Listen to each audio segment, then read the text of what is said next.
This story is titled, My Parents Ignored My Elder Brother's Brutal Bullying for Years. So I finally moved out. 6 years later. They are calling. Hey everyone. We put a lot of time and effort into finding these stories to keep bringing you the best content. If you enjoy what we do, it would mean the world if you hit that subscribe button. Your support really makes all the difference and keeps this journey going strong. Thanks so much for being here with me. Now let's start the video. OP starts by saying, Hey Reddit, I don't really post personal stuff like this often, but lately I've been doing a lot of reflecting on my past. This post is probably going to be long, because there's a lot to unpack. I guess it's kind of therapeutic for me to write it all out. Growing up, my family dynamic was complicated, to put it lightly. I always felt like the invisible kid, like I was just an extra piece in a puzzle that was already complete without me. My older brother, Blake, was the main character in our family, and I was just the side note. Blake has ADHD, and while I understand now that it can make things difficult, it felt like my entire childhood revolved around accommodating him. I don't remember a time when Blake wasn't the center of attention. It's like he had this gravitational pull, and everyone, especially my parents, orbited around him. From the moment I was born, it was clear that Blake didn't want me there. He was 5 years old, and instead of being excited about having a little sibling, he seemed to hate me on sight. Blake's jealousy started early. I was too young to remember the details, but my mom would tell stories about how he'd throw massive tantrums whenever she or my dad gave me any attention. As I got older, I started noticing it myself. If I was playing with a toy, Blake would snatch it out of my hands, even if he didn't actually want it. It was like the simple fact that I was enjoying something made him furious. Birthdays were the worst. You know how birthdays are supposed to be a big deal when you're a kid? A day where you get to feel special? Not for me. Blake made sure of that. Every single year, he'd throw some kind of fit. He'd cry, scream, knock over the cake, or just make a scene in front of everyone. My parents' reaction? Blake doesn't mean it. He's just overwhelmed. Or, you know how Blake gets. I didn't even care about the presents after a while. I just wanted one day where I wasn't overshadowed by Blake's drama. But it never happened. Even when I was older and tried to advocate for myself, it was like my parents didn't hear me. Blake always came first. When I was little, I tried to brush off Blake's behavior because, well, I didn't know any better. But as I grew older, it became clear that he wasn't just difficult, he was a bully. He'd push me, shove me, or knock things out of my hands for no reason other than to assert his dominance. He bit me a few times too. And while I know that sounds ridiculous now, it was genuinely terrifying as a kid. My parents would say, "Oh, he's just being a big brother." Or, "You'll understand when you're older." Spoiler alert, I don't understand, and I never will. The worst part wasn't even Blake's bullying. It was the fact that my parents let him get away with it. Every time I told them how much it hurt, they'd just shrug it off. Blake's special. You need to be patient with him. Patience. That word makes my skin crawl now, because it was always directed at me, not at him. Why wasn't he the one who needed to learn patience? Why wasn't he taught to control himself? I think what hurt the most was that they made me feel like my feelings didn't matter. If I cried after Blake hit me or screamed at me, they'd comfort him, not me. He didn't mean it, they'd say, over and over. It's like they thought I was the problem for not being more understanding. I remember sitting in my room sometimes, crying and wondering if I was being dramatic. Maybe I was too sensitive. Maybe I was the one in the wrong.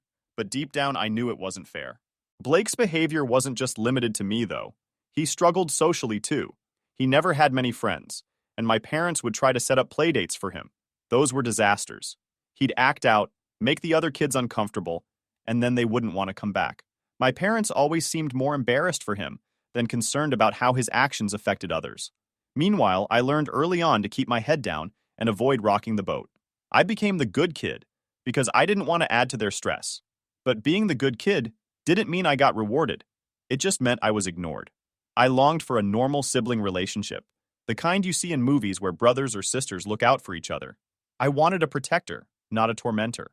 Instead, I got Blake, who seemed to delight in making my life miserable. One of the most vivid memories I have is from when I was about 13. I begged my parents to take me on a trip to Disneyland, just the three of us. For once, I wanted something special that didn't involve Blake. After days of pleading, they finally agreed. The plan was to leave Blake with our grandparents for 3 days and have some one-on-one time with me. I was so excited, I couldn't sleep the night before.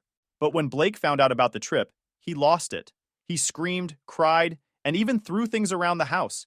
He got in my face, yelling that he'd kill me if I tried to steal our parents from him. I'll admit, I was scared. I didn't know what he was capable of. My parents, instead of standing up for me, begged me to let him come along. It's the only way to calm him down, they said. I caved. I didn't want to, but the guilt tripping worked. And just like I feared, the trip was a disaster. Blake refused to ride any of the rides and spent the entire time clinging to my mom. He complained about the crowds, cried about the noise, and ruined what should have been a magical experience for me. I'll never forget how crushed I felt that day. It was supposed to be my moment, and instead, it became another chapter in the Blake Show. By the time I was a teenager, I started realizing just how much my family dynamic had shaped who I was, and not in a good way. It's like every year that passed, I could feel the resentment building. Blake was Blake, and nothing was ever going to change that. But my parents? They were the ones who had the power to make things better, to set boundaries, to protect me. Instead, they just let everything slide. I started to think about what life might look like if I could just get away. It wasn't a sudden realization, but more of a slow burn. Little moments kept adding up. Like the time Blake smashed one of my school projects because I was getting too much praise for it, and my mom didn't even bother to reprimand him. Or when my dad lectured me about being more understanding after Blake shoved me into a wall because I wouldn't give him the TV remote. I spent a lot of time in my room, thinking about how unfair it all felt. My parents weren't bad people. They were just completely blind to what they were doing. They thought they were helping Blake by letting him act however he wanted, but all they were doing was enabling him. And while they were so focused on him, I was falling through the cracks. I knew I had to leave eventually. It wasn't even a choice anymore. It was a necessity. I started thinking about college as my way out. Not just any college, though. I wasn't going to stick around in our small town, where my parents could guilt trip me into coming back home every weekend. I needed to get far away, where I could finally start living for myself. I didn't want to be the person who spent their whole life cleaning up after someone else's messes. When I was 17, I started applying to schools, focusing on ones that were as far away as possible. I'd stay up late researching campuses, trying to imagine what it would feel like to have my own space, my own life. It was like planning an escape route, and I put everything I had into it. Of course, my parents weren't happy when they found out. I still remember the night I told them. We were sitting at the dinner table, and I casually mentioned that I had applied to a university on the other side of the country. My mom froze mid-bite, and my dad put down his fork like I'd just told them I was moving to Mars. "Why would you want to go so far away?" my mom asked, her voice already starting to rise. "You have great schools right here. What's wrong with staying close to home?" I tried to keep my cool. "I just want to experience something different. I think it would be good for me." That's when my dad jumped in. "Blake needs you here. You know how hard things are for him.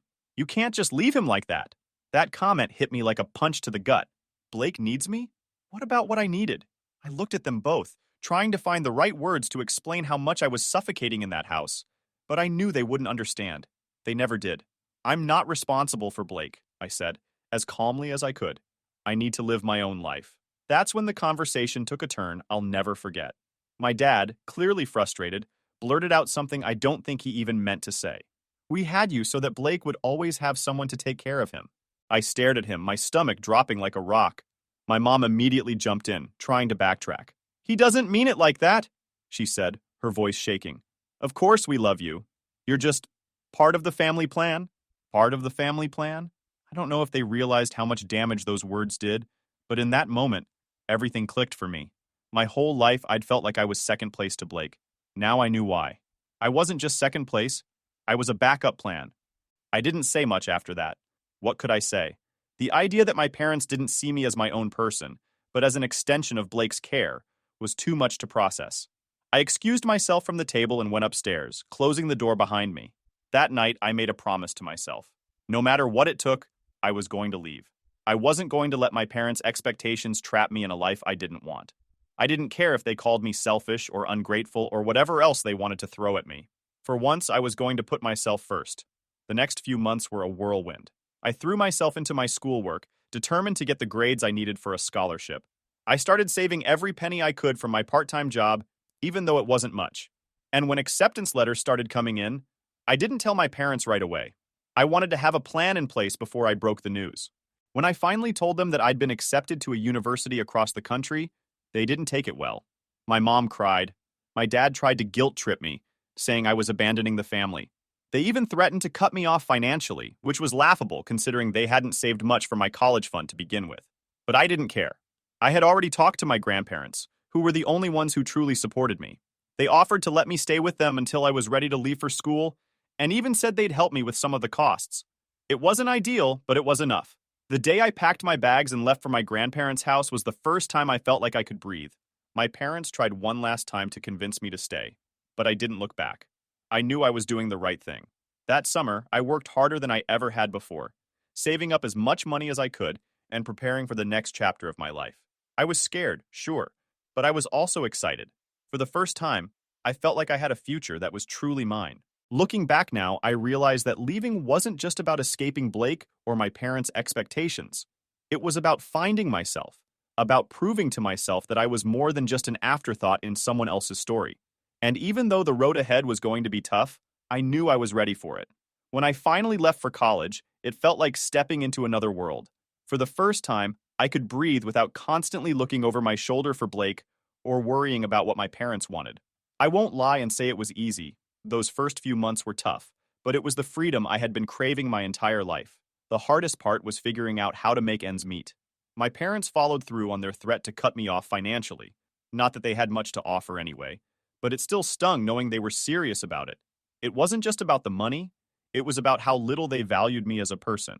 I didn't hear from them after I left, not even a single call or text to see if I was okay. They made it clear that if I wasn't willing to play the role they had planned for me, I wasn't worth their time. Thankfully, my grandparents had my back. They let me stay with them for the summer before I left for school and even helped cover some of the costs to get me started. My grandpa gave me this long speech about how I should never feel guilty for leaving and how proud he was of me for wanting to chase my dreams. It was the kind of support I'd never gotten from my parents, and I think it's the only reason I didn't completely fall apart. When I got to campus, I realized just how unprepared I was for the real world. Most of the kids around me seemed to have it all figured out. They had supportive families, money to spend, and no clue what it was like to go it alone. Meanwhile, I was juggling part-time jobs, student loans, and the overwhelming feeling that I didn't belong.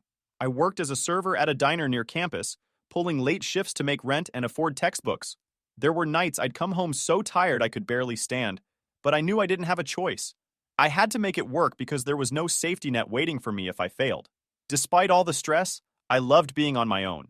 No one was breathing down my neck, telling me to be patient with Blake, or guilting me into doing something I didn't want to do. For the first time in my life, I was in control. It wasn't just about financial independence, though.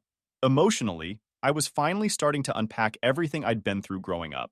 I didn't realize how much damage my family dynamic had done until I was away from it. In high school, I was always so focused on surviving day-to-day life that I never had the time to process how I really felt. But in college, there were nights I'd lie awake in my tiny dorm room, replaying memories in my head and trying to make sense of it all. One thing that stuck with me was how little my parents had tried to support me once I left. I wasn't expecting them to beg me to come back or anything, but the complete silence was deafening. I used to think that deep down, they cared about me in their own way. But after months of not hearing a word from them, I started to question if that was true. Did they ever care about me? Or was I really just an accessory to Blake's life, like my dad had said? Meanwhile, I started to hear bits and pieces about what was going on back home from my grandparents. Blake wasn't handling my absence well. Without me there to absorb his anger, he started acting out in new ways. My grandparents told me he had started bullying neighborhood kids, throwing tantrums over the smallest things, and generally making life miserable for everyone around him. Part of me felt guilty, like maybe I'd made things worse by leaving, but another part of me felt relieved. For once, it wasn't my problem to deal with. Despite everything, I started to thrive in my new environment. I made a few close friends, people who didn't know about my past, and just liked me for who I was. It was refreshing to be around people who didn't treat me like I was invisible, or expect me to constantly put someone else's needs ahead of my own. Slowly but surely, I started to feel like I was becoming my own person. Academically, I worked my ass off. I wasn't the smartest person in the room, but I was determined to prove to myself that I could succeed on my own terms. Every A I earned felt like a middle finger to my parents, like I was showing them I didn't need their approval or support to make something of myself. I didn't just want to survive, I wanted to thrive. By the time I graduated, I had a degree, a job lined up, and a sense of accomplishment I'd never felt before. My grandparents were there at my graduation, cheering me on from the stands. My parents? Not a word. I didn't expect them to show up, but it still hurt. It was another reminder of how little I meant to them outside of my role in Blake's life. After graduation, I moved to a new city and started my first real job. It wasn't glamorous, but it paid well. And for the first time, I didn't have to worry about money every second of the day. I was finally able to start paying off my student loans and, more importantly, begin repaying my grandparents for the financial help they'd given me over the years. They never asked for a dime back, but it mattered to me to show them how much I appreciated everything they'd done. Meanwhile, I kept hearing updates about Blake from my grandparents. His behavior was getting worse, and my parents were struggling to manage him. He had started targeting the neighborhood kids, throwing water on them and yelling at them to stay off his street. Eventually, one of the parents had enough and called the police. Blake was arrested for harassing children, and my parents had to bail him out. Hearing about it didn't surprise me, but it did make me sad. Blake was still the same person he'd always been, and my parents were still enabling him. Through all of this, my parents never reached out to me. Not even once. It's like they had written me off completely. And honestly, I was okay with that. I didn't need them in my life anymore. I had spent so much of my childhood trying to earn their love and approval, and I was done. I was finally living for myself, and it felt amazing. Of course, that silence wouldn't last forever. One day, out of the blue, my phone rang, and I saw my dad's number on the screen. After 6 years of nothing, they were reaching out. I didn't know what to expect, but I had a feeling it wasn't going to be good. At first, I thought it might have been an accidental call, but something in me couldn't let it go. I stared at my phone for a few seconds, debating whether to answer. Against my better judgment, I picked up. Hello? My voice was cautious, almost shaky. Hey, it's Dad. His voice sounded older, more tired. How are you doing? It took me a second to respond. I mean, how do you even answer a question like that from someone who hasn't spoken to you in years? I'm fine, I said, my tone neutral. What's going on? He hesitated. That's when I knew something was up. My dad wasn't the type to beat around the bush unless there was bad news involved. Your mom and we've been talking and we think it's time we put everything behind us. We miss you and we want to make things right. I didn't say anything at first. My brain was working overtime, trying to figure out what angle they were playing. Why now? Why after 6 years of nothing? I wasn't buying the whole "we miss you" act. That's nice, I said, keeping my tone flat. But what do you really want? He sighed, like he was disappointed I didn't fall for his script. Look, we've had a hard time lately. Blake's gotten into some trouble. There it was. I knew it wasn't about missing me or wanting to reconnect. It was about Blake, just like everything else in my life had been. What kind of trouble? I asked, already dreading the answer. He hesitated again before launching into the story. Apparently, Blake's antics had escalated to the point where the neighbors were fed up. He'd been harassing kids in the area, throwing water at them, and yelling at them to stay off the street. Eventually, the parents got involved, and one of them called the police. Blake was arrested, and now he had a court date coming up. Okay, I said slowly. And why are you telling me this? We need your help, he said bluntly. Your mom and I are at our wits' end. We're trying to get Blake into therapy, but we're struggling with the costs. And with this legal case hanging over his head, we're going to need a lawyer. We thought, well, you're doing well now, aren't you? Maybe you could pitch in. I couldn't believe what I was hearing. 6 years of silence, and now they were asking me for money? Not even for themselves, but for Blake, the same person who made my childhood a living hell? Are you serious? I asked, my voice shaking with anger. Come on, he said. You know how hard it's been for us, trying to take care of him. You're his sister. Don't you think it's time to step up and help the family? I snapped. All the anger, all the resentment I'd bottled up for years came flooding out. Help the family? You mean the same family that abandoned me the second I decided to live my own life? The same family that let Blake torment me for years without lifting a finger? Are you actually asking me to help the person who made my life miserable? My dad tried to interrupt, but I wasn't done. You didn't care about me when I needed you. You didn't call me once in 6 years, and now you want me to swoop in and fix everything? Number, absolutely not. There was silence on the other end of the line. Then my dad said, We're sorry, okay? We know we messed up, but Blake is struggling, and we don't know what to do. Can't you find it in your heart to forgive us and help out? I laughed bitterly. You think this is about forgiveness? You think an apology is enough to erase years of neglect and abuse? You don't get to apologize and expect me to save the day. I'm not Blake's caretaker, and I never will be. That's your job, not mine. I hung up before he could say anything else. My hands were shaking, and I had to sit down to calm myself.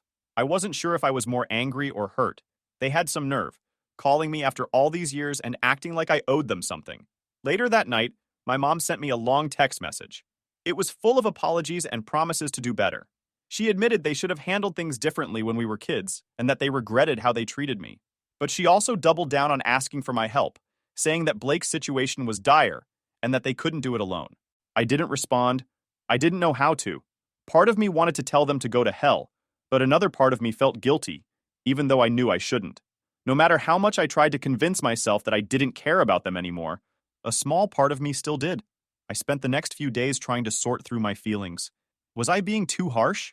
Should I give them another chance? Or was this just another manipulation tactic to drag me back into the chaos I'd worked so hard to escape? But every time I started to doubt myself, I thought back to the years I spent begging for their support, only to be dismissed. It wasn't just about Blake's bullying. It was the constant message that my feelings didn't matter, that I was secondary in my own family. I wasn't ready to forgive them, not when they only reached out because they needed something. That week, I had a long conversation with my grandparents. They had always been my safe haven, and I needed their perspective. I told them everything, how my parents had called, how they wanted financial help for Blake, and how angry I felt about the whole thing. My grandpa listened quietly, nodding as I vented. When I finally stopped to catch my breath, he said something that stuck with me. "You don't owe them anything," he said firmly. "They made their choices and now they're dealing with the consequences. It's not your job to clean up their mess." Hearing that from him was like a weight lifting off my chest. For years, I had carried this unspoken expectation that I was somehow responsible for my family's happiness. But the truth was, I had done everything I could. I had spent my entire childhood accommodating Blake, sacrificing my own needs to keep the peace. I had given enough. Even so, I couldn't completely ignore what my parents were going through. Over the next few weeks, I kept tabs on the situation through my grandparents. They told me that Blake's court date was coming up and that my parents were scrambling to figure out how to handle it. Apparently, they had met with a lawyer who told them Blake might avoid jail time if he agreed to court-mandated therapy. That sounded like a good thing, but my grandparents were skeptical. They didn't think my parents would follow through with it, especially since they'd resisted getting Blake professional help for years. "Your mom still thinks she can handle him on her own," my grandma said. "She's too proud to admit she's in over her head." Hearing that made me sad, but it also made me angry. My parents had spent years enabling Blake's behavior, refusing to hold him accountable for anything. And now they were dealing with the fallout of their own choices. They were desperate for help, but not because they wanted to make things right with me. They wanted me to step in and fix things for them, just like they had always expected me to do. That realization helped me solidify my boundaries. If my parents truly wanted to repair our relationship, they needed to prove it wasn't just about Blake. They needed to acknowledge the years of neglect and pain they caused me and make an effort to change. I wasn't going to be their backup plan anymore. A few weeks later, my grandparents told me that Blake's court date had come and gone. The judge had ordered him to attend therapy and issued a restraining order that required him to stay away from the neighborhood kids he had been harassing. My grandparents seemed cautiously optimistic, but I wasn't holding my breath. Therapy could help, sure, but only if my parents actually supported the process. Given their track record, I wasn't convinced they'd follow through. Meanwhile, my parents hadn't tried to contact me again, at least not directly.